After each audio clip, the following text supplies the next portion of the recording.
How to book ticket from Skyscanner. Hello everybody, welcome back to our channel, The Solution Guy. So in today's video, I'll simply guide you on how you can actually book tickets from the Skyscanner app, so make sure to watch the video till the end. So if you'd like to book tickets on the Skyscanner app, all you have to do is simply open up the Skyscanner application on your phone. Then once you launch the Skyscanner app, you will see this type of interface. It depends on what kind of tickets you want to book, whether you want to book a flight ticket or whether you want to book a hotel room or whether you want to rent your cars or whatever else you prefer. So in this case, I'm assuming most of you are basically talking about your flights, right? So all you need to do is just select the flights option here, and then first of all you can choose the return route. You can also choose one way, or you can also choose multi-city. Depending upon whatever types of options you want, you can select your departing place and where you want to depart to, and then you can select the date range, as well as the number of crew members that you want to invite to your tickets.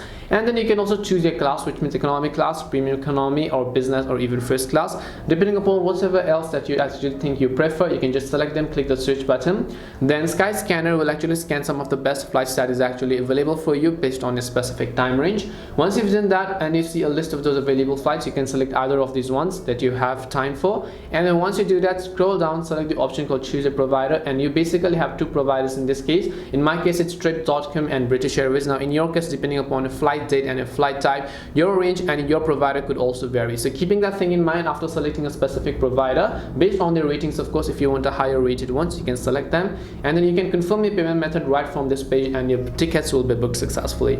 And that is it for today's video on how you can book tickets from Skyscanner. We hope the video was really helpful, and if it did help you, then make sure to leave a like and subscribe to our channel. And if you have got any questions, queries, or doubts, feel free to also leave them down in the comment section. Thank you very much for watching till the end of this tutorial, and see you in the next video.